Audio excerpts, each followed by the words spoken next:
नमस्कार, मी डॉक्टर अर्पिता जितेन कुलकर्णी आयुर्वेदाचार्य तुमच्यासमोर घेऊन येत आहे एक नवीन सिरीज। या सिरीजमध्ये मी तुम्हाला वेगवेगळे घरगुती उपाययोजना सांगणार आहे जे आयुर्वेदामध्ये दिलेले आहे आणि तुम्ही त्याचा उपयोगही घेऊ शकतात। या सिरीजमधला पहिला एपिसोड मी सुरू करणार आहे आम्लपित्त किंवा ॲसिडिटी याने। लक्षणं जाणून घेऊयात। अपचन, थकवा, पण थकवा कसा? काहीही काम नाही केलं तरी असं वाटतं मी खूप थकलोय।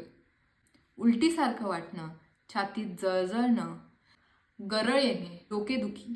तर यासाठी आपण काही उपाययोजना बघून घेऊया। उपाययोजनेमध्ये सगळ्यात पहिल्यांदा घरगुती नुस्खेमध्ये मी सांगेन खजूर। खजूर तर आपल्या प्रत्येकाच्या घरी ऑलमोस्ट अवेलेबल असतातच। 1 ग्लास पाण्यात 2 खजूर रात्रभर भिजवून ठेवा। ते खजूर दुसऱ्या दिवशी सकाळी अनोशापोटी खा व जे पाणी ज्याच्यात खजूर भिजवलेलं होतं ते भिजवलेलं पाणी सुद्धा प्या। दुसरा उपाय दूर्वा। स्वच्छ धुवून पाणी थोडं मिक्स करून मिक्सरमधनं काढा। 10 ml गाळून घ्या। ते 10 ml दूर्वांचा रस 1 ग्लास दुधासोबत घ्या। आवळ्याचं चूर्ण अगदी अप्रतिम काम करतं।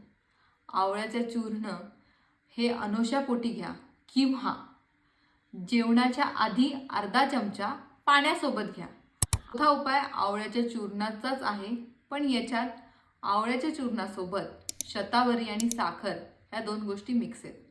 म्हणजे समप्रमाणात आवळ्याचं चूर्ण, शतावरी, मुळाचं चूर्ण आणि साखर हे तिघही समप्रमाणात मिक्सरमधनं काढून घ्या। अर्धा चमचा 40 दिवस रोज घ्या। कशासोबत? तुपासोबत किंवा मधासोबत। कंटिन्यू 40 दिवस आणि फरक नक्की सांगा।